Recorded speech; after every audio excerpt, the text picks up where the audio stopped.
یہ ہے کہ دجالیت کسے کہتے ہیں۔ دیکھیے اللہ نے گویا کہ انسان کو یہ دو آنکھیں دی تھیں، دو علم دیے تھے۔ ایک علم پوٹینشلی تو ودیت کر دیا آدم کے اندر، لیکن اس کے حصول کا اپریٹس جو ہے نسل آدم میں رکھ دیا۔ آنکھ سے دیکھو، کان سے سنو، دماغ سے سوچو، چلو۔ دی بال واز سیٹ رولنگ، اب وہ گیند جو ہے وہ لڑکا دی گئی، چلتی جائے چلتی جائے چلتی جائے چلتی جائے۔ ایک علم یہ تھا۔ دوسرا علم فَإِمَّا يَأْتِيَنَّكُم مِّنِّي هُدًى، ہر سٹیج پر تمہارا یہ علم تو ابھی سٹیج بائی سٹیج چلے گا، ہر سٹیج پر ہم تمہیں ہدایت بھیجتے رہیں گے۔ ہدایت سے مراد کیا؟ یہ کرو یہ نہ کرو، do this don't do this, اسی میں تمہاری خیر ہے، اسی میں بھلائی ہے، لیکن تم جانتے نہیں، تم سمجھ نہیں سکتے، تمہیں ابھی فہم نہیں ہے۔ بچے کو آپ کہتے ہیں بھائی یہ مت کرو، آپ یہ نہیں سمجھا سکتے کہ کیوں نہ کرو، وہ بچہ ابھی کیا سمجھے گا کیوں نہ کرو۔ ہاں بڑا ہو کر جو ہے اس کی سمجھ میں آ جائے گا کہ واقعی بات صحیح کہی گئی تھی، مجھے یہ نہیں کرنا چاہیے تھا۔ تو ابتدا میں جو احکام آئے ہیں وہ صرف احکام، حکمت ابھی نہیں دی گئی تھی، پھر رفتہ رفتہ حکمت دی گئی۔ تورات میں صرف احکام ہے، حکمت ہے ہی نہیں۔ انجیل میں صرف حکمت ہے، احکام ہے ہی نہیں۔ قرآن میں آ کر حکمت اور احکام جمع ہو گئے، کتاب اور والحکمہ، یہ دونوں کے دونوں آ گئے۔ لیکن انسان نے جب ایک آنکھ کر لی بند، یہ ہوا ہے پوسٹ رینائسنس یورپ۔ یورپ میں جو انتہائی تاریکی چھائی ہوئی تھی، نہ سائنس کا علم پڑھنے کی اجازت تھی، نہ فلسفہ کا علم پڑھنے کی اجازت تھی۔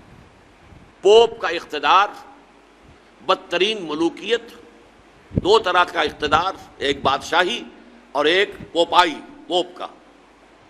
اور نہ سائنس پڑھ سکتے ہو، سائنس کی کتاب بھی کسی کے گھر سے نکل آئی تو زندہ جلا دیا جائے گا، فلسفے کی کتاب کسی گھر سے نکل آئی تو زندہ جلا دیا جائے۔ حالانکہ سائنس اور فلسفہ دونوں کا آغاز اس سے بہت پہلے ہو چکا تھا یونان میں اور انڈیا میں۔ یہ دو جو ہیں اصل میں ancient centres of science and فلسفی بوتھ۔ لیکن یہ کہ یہ جو دور تھا میڈیول ایجز جن کو کہتے ہیں یورپ میں، ڈارک ایجز انہیں کہتے ہیں، یہ ہمارے تاریخ ادوار ہیں تاریخ کے، سائنس اور فلسفہ دونوں کی تعلیم جو ہے بند۔ اب جب کہ ہسپانیہ کی یونیورسٹیوں سے، اسپین کے اندر یہ یونیورسٹیاں تھیں، قرطبہ کی، غرناطہ کی، تولیتلا کی، یہاں آئے جرمنی سے لوگ، اٹلی سے لوگ، فرانس سے لوگ، اور یہاں سے علم حاصل کر کے گئے۔ ان کی آنکھیں کھولی، آنکھیں کھول کر جا کر انہوں نے اپنے ملکوں کے اندر تحریکیں شروع کی، احیاء العلوم، رینائسنس، ریفارمیشن، مذہب کے اندر اصلاح۔ اس کے نتیجے میں یہ علم شروع ہوا وہاں اب دوبارہ، لیکن مذہب کے خلاف شدید نفرت پیدا ہو چکی تھی پوپ کے طرز عمل کی وجہ سے۔ انہوں نے ہمیں روکے رکھا، سائنس پڑھنے سے روکے رکھا، انہوں نے ہمیں فلسفہ نہیں پڑھنے دیا۔ اس کی وجہ سے جو رد عمل تھا دشمنی کا، تو مذہب سے بالکل انہوں نے آنکھ بند کر لی، مذہب کو دفع کرو، صرف سائنس پڑھو۔ اب نتیجہ کیا نکلا؟ ایک آنکھ بند اور ایک آنکھ چوپٹ کھل گئی۔ یہی تو زمانہ ہے کہ جس میں سائنس کی ساری ہی ایکسپلوژن ہوا ہے، زوردار دھماکے ہوئے، کہاں سے کہاں انسان پہنچ گیا۔ اس میں نتیجہ کیا نکلا ہے کہ وہ ایک آنکھ کی جو ہے یافت، وہ تو آسمان سے باتیں کر رہی ہے اور ایک آنکھ بند ہے۔ یہ دجالیت ہے، اس لیے کانا دجال کہلاتا ہے۔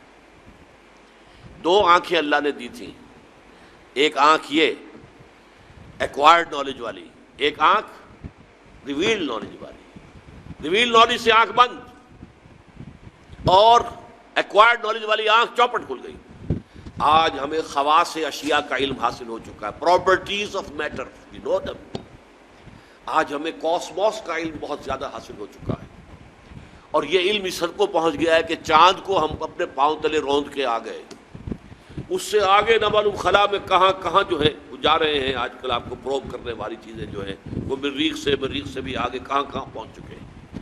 تو یہ انسان کا جو علم ہے، یہی علم ابھی کچھ اور آگے بڑھے گا تو تمام جو مسٹریز آف نیچر ہیں ان سب کو معلوم کر لے گا۔ موت و حیات، مردہ کو زندہ کرے گا دجال، یہ صلاحیت اس پہ آ جائے گی۔ زمین بنجر پڑی ہوگی، کہے گا کہ اس میں فصل ہونی چاہیے، ہو جائے گی۔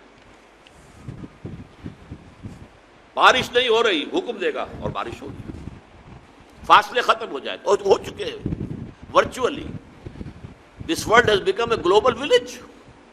یہ دجالیت ٹیکنالوجی کی وجہ سے اور فزیکل سائنسز کی ترقی کی وجہ سے یہ دجالیت جو ہے اب اس مقام تک پہنچنے میں تھوڑی سی کسر رہ گئی ہے. یہ ٹوٹا ہوا تارا مہ کامل نہ بن جائے، لیکن یہ مہ کامل اگر یہ اس وحی کی رہنمائی سے مستغنی رہے گا، اگر انہوں نے اپنی آنکھ بند رکھے گا تو یہ دجال بن جائے گا، دجال اکبر. اور یہی در حقیقت اس دور کی سب سے بڑی ٹریجڈی ہے، اس دور کا سب سے بڑا المیہ ہے. ہمارا کام کیا ہے؟ دونوں علوم کا حصول. اچھا، مذہبی لوگ اس دوسرے علم کو سمجھتے ہیں کہ یہ سیکولر دنیاوی علم ہے. نہیں، یہ بھی علم ہے. علامہ آدم الاسماء تو اللہ نے سکھایا تھا، لہٰذا اس کو ڈسکارڈ کر دینا کہ یہ ہمارا دینی علم ہے، نہیں، دین تو در حقیقت پوری دنیا کو محیط ہے. لہٰذا یہ جو علم ہے اس کو ہم کہتے ہیں، اس کو بڑا پیارا نام دیا ہے ڈاکٹر رفیع الدین مرحوم و مغفور نے کہ this universe is the work of God and Quran is the word of God. کتنا فرق ہے؟ ورک، ورڈ کے اور ڈی کا ہی فرق ہے.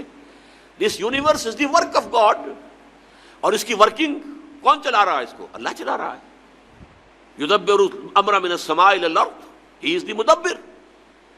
لہذا this science is understanding the work of God and Quran is the word of God. ان دونوں کے اندر کوئی تضاد ممکن نہیں ہے. کسی انسان کے بھی قول و فعل میں تضاد ہو تو آپ کہتے ہیں بڑا گھٹیا آدمی ہے، کہتا کچھ اور ہے کرتا کچھ اور. کیسے ممکن ہے کہ اللہ کے قول اور اللہ کے فعل میں کوئی تضاد ہو؟ یہ ہمارے عقل کا فہم تھا کہ ہم نہیں سمجھتے تھے. ہمارا ابھی اللہ کے ورک کا علم اتنا کم تھا، ہم سمجھتے تھے آسمان شاید بس 2-4 میل کے فاصلے پر کوئی چھت ہے، جیسے چھت ہوا کرتی ہے. یہی تصور ہوگا انسان کا. آج سے 1000 سال پہلے اور کیا سمجھا ہوگا اس نے کہ ہاں یہ کہاں ہے؟ اس حوالے سے نوٹ کیجئے. تو یہ ہمارے فہم کی کمی تھی. ابھی ورک آف گاڈ کا علم بہت کم تھا، آج ورک آف گاڈ کا علم بہت ہو گیا ہے.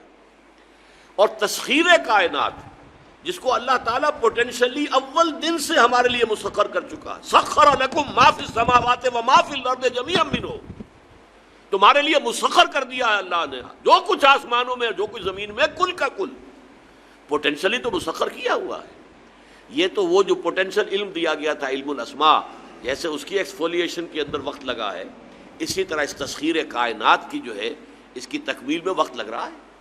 لیکن یہ کہ یہ جب اپنے اس عروج کو پہنچے گی، اور چونکہ اس نے وحی سے اپنا رخ موڑ لیا، وحی کے سورس سے اپنے آپ کو محروم کر لیا، تو اسی کا نام دجالیت ہو.